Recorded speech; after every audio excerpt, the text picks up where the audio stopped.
On today's show, we're going to look at some trade targets for the Browns leading into NFL free agency. But a quick friendly reminder to subscribe if you haven't already. We got free Browns content for you guys every single day. And with the offseason just approaching the peak right now, you don't want to miss a thing. So make sure you're subscribed. So with that being said, let's jump into our trade targets today.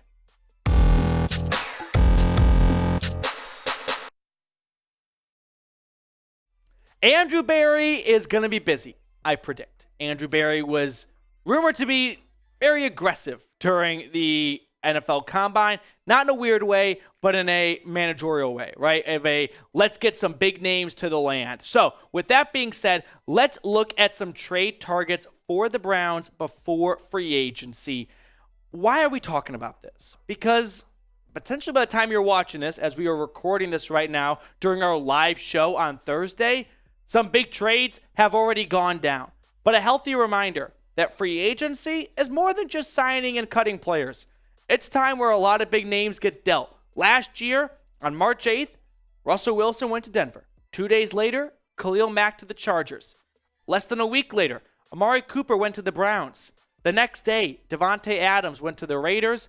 And a week after that, Tyreek Hill went to the Dolphins. So, big name players, like we see right there, all Pro Bowl, all pro players got dealt in this time stretch. So if things sound outlandish, they're not. Because as we see from last year, it happens. So now let's look at some trade targets for your Cleveland Browns, starting with my favorite, DeForest Buckner.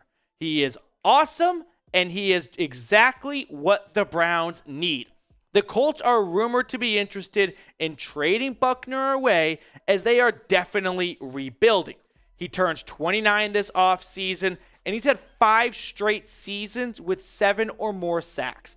Talk about a consistent player who can get after the quarterback. His base salary for 2023 is $18.7 million. So whether it's the Browns or any other team trading for DeForest Buckner, that's what they would be inheriting. But oftentimes, we do see players maybe tweak their contracts to get a trade done if it's their desired location. Buckner, the last 4 seasons, though, to expand on what he's done, 8 sacks, 7 sacks, 9.5 sacks, and 7.5 sacks in his last year at the Bay Area. But he's more than just a pass rusher, right? He is a really good run stopper. Look at the tackles for loss each season as well. He is a Swiss Army knife on the defensive line. Plain and simple. A nice plain Jane PB&J trade. DeForest Buckner for the Browns' second-round pick. If the Colts move up or plan on moving up from 4-1 with the Bears, they're going to be giving up a lot of draft assets. This is a way they can get a second-round pick back. And for the Browns, they get a proven day one Pro Bowl caliber starter on their defensive line with Myles Garrett. What's not to love? I would trade the second-round pick for DeForest Buckner in a heartbeat and not think twice about it. I know it stinks not having a first or second-round pick, and it makes the draft a little bit more dry and bland. But you know what? I'll take my chances on DeForest Buckner being awesome rather than hoping that second-round pick is an immediate contributor, which the Browns need. Our next trade target is a popular name. It is Brown Tigers' favorite, DeAndre Hopkins, Deshaun Watson's former teammate with the Houston Texans, now with the Cardinals. He has been the number 1 most talked about trade candidate this offseason among all wide receivers. The only hiccup I have with Hopkins is he has only played in 19 of the 34 possible games the last 2 seasons. That's 15 missed games. His base salary, don't be too alarmed. It's $19.4 million. I'm going to show you something in just a second that might put you at ease with that bigger contract right there. Because Ian Rappaport tweeted out earlier this week that Arizona Cardinals wide receiver DeAndre Hopkins admitted on the Pat McAfee show that he's been hearing a lot of trade talks. On that subject, my understanding is if a trade did happen, he'd be flexible on the last 2 years of his contract rather than shoot for a top-of-the-market deal. AKA, he will take a pay cut to go to a team he wants to go to. And maybe he wants to go to a team that his old quarterback is on, Deshaun Watson. right? He played with Watson in Houston before Bill O'Brien made the worst trade in NFL history. I'll never understand it, but that's for another video, another day, where he put up 4,700 yards from 2017 to 2019 and hauled in 31 touchdowns. What would it cost to get DeAndre Hopkins? I don't think it's going to cost a first or a second. With that salary, which could be negotiated down, but the age factor and him missing some time the last 2 years, I think it's going to be a little bit better than the Amari. It will cost a little bit more than Amari Cooper. I think it's going to be picks going back and forth, a third going to Arizona, but a fifth going back to Cleveland. So neither side loses any draft capital. It's just the Cardinals get a better pick at the end. But between the two players we talked about first on the show, if you had to pick one to trade for, who would it be? Hopkins or Buckner? I'm going to go with DeForest Buckner. No doubt about it, though. Having Watson and Hopkins reunite in Cleveland would be get your popcorn ready material. But I think Buckner would be a more impactful player for the Browns in 2023. Now, speaking of wide receivers, what about Mike Evans? Did not think we would talk about Mike Evans on this show, but I did see an interesting article from Zac Jackson at The Athletic, who included Mike Evans as a potential-ish trade target for the Browns. So, the Bucs, I think, are looking to do a hard reset this offseason. They're moving on from some big-name guys. They lost this guy named Tom Brady. And maybe they want to do a full rebuild and get as much draft picks as possible.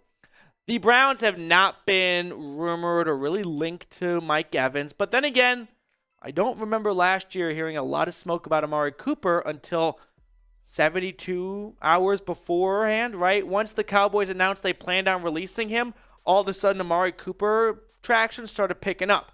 This is a long shot, though, right? I don't think this one has a high probability of happening. At least it's less likely than DeAndre Hopkins, in my opinion. But Evans, we're talking about a future Hall of Fame receiver, in my opinion. Look at the last 4 seasons. Do you notice anything? A trend?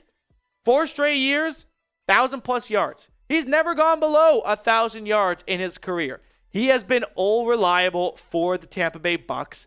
He does not bring the speed element that the Browns are looking for. He is over 30. He does have nagging hamstring injuries on and off a little bit. But when he's out there, he's one of the best. We've got 2 more trade targets to take a look at in just a moment.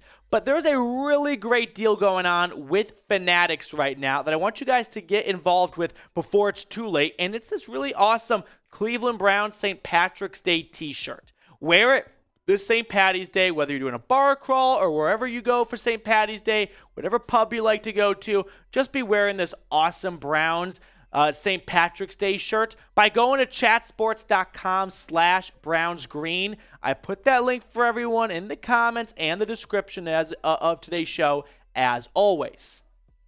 Our 4th trade target, and maybe shame on me for not making him number 1, it's Daron Payne, ladies and gentlemen. Speaking of Zac Jackson at The Athletic, he reported that Daron Payne could still be got, okay? Despite Washington placing the franchise tag on Daron Payne, maybe we see a tag and trade, right? Maybe Andrew Berry makes the Commanders an offer that they cannot refuse, and ultimately Washington decides, well, we're really not trying to win right now since Sam Howell's our quarterback, so it'd be tough not to pass on some picks. What does Daron Payne bring? A lot of great things, specifically sacks. 11.5 sacks last year. He is just entering his prime. I know I have preached on my show to get run stoppers, but when you're an interior defensive lineman and you get 11.5 sacks and you wreaked havoc against Deshaun Watson and the Browns for Andrew Berry and Stefanski to see in person, that might push the needle enough for them to go, we need this guy in Cleveland. What does a trade look like? We talked about this on a show earlier on the channel. What about Wyatt Teller and 2 second-round picks? I think Daron Payne, if a trade were to happen, would require a first. Something the Browns don't have this year or next year. So the next best offer is a second, specifically 2 seconds. And even though Mary Kay reported that the Browns aren't interested in trading away any of their core players, and I believe that, at the same time, if Wyatt Teller is standing in the way of getting Daron Payne, I think Andrew Berry is going to make that move and pick Payne over Teller. So who wins this trade? Is it the Browns or is it the Commanders? Right? Washington gets 2 seconds and a great starting guard, one of the best in the league. But the Browns get one of the most up-and-coming interior defensive linemen in the ballgame. Moving on to our 5th and final trade target, and that is Brandin Cooks. Some people have an affinity for him, and then there's people like me that's a little like, I like Cooks. Don't love Cooks, though, right? He has been heavily rumored all offseason long, pretty much his entire career to get traded for that matter. He overlapped with Deshaun Watson in Houston for just one season before he came over from the Rams and Watson stepped away from the Texans in 2020. His base salary is just $18 million. I say just. Probably a little bit of a hiccup for the Browns to get over. Now, I do expect, though, if a trade were to happen, him to be open to renegotiating his contract. We do have this, though, from Brad Stainbrook, who tweeted out, and he's a good reporter for the Browns, that the Browns haven't expressed interest in acquiring Texans wide receiver Brandin Cooks this offseason as of now. Smoke screens or the truth? It's hard to say. GMs can be deceptive during the offseason. Nothing's an absolute guarantee in this business. But Brandin Cooks, guaranteed, has been very good for the Texans the last 4 years, except for last year, where he more or less mentally checked out when he realized this team was probably not going to win more than a game or two. 699 yards and 3 touchdowns with 2 quarterbacks that will be out of the league in less than 3 years. Not that bad if you ask me. And before that, 2 straight 1,000-yard performances with 6 touchdowns to go along with it.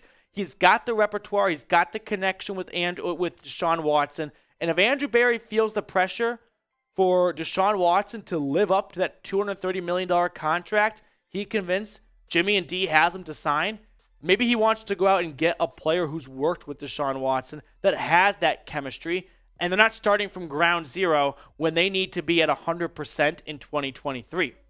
Of the 5 players that we looked at today, what would be your favorite trade target? I'm going with DeForest Buckner. If you disagree with me, perfectly fine. Let me know who your number 1 trade target is in the comment section. Just type the player's name, Hopkins, Evans, Payne, Cooks, whoever it may be.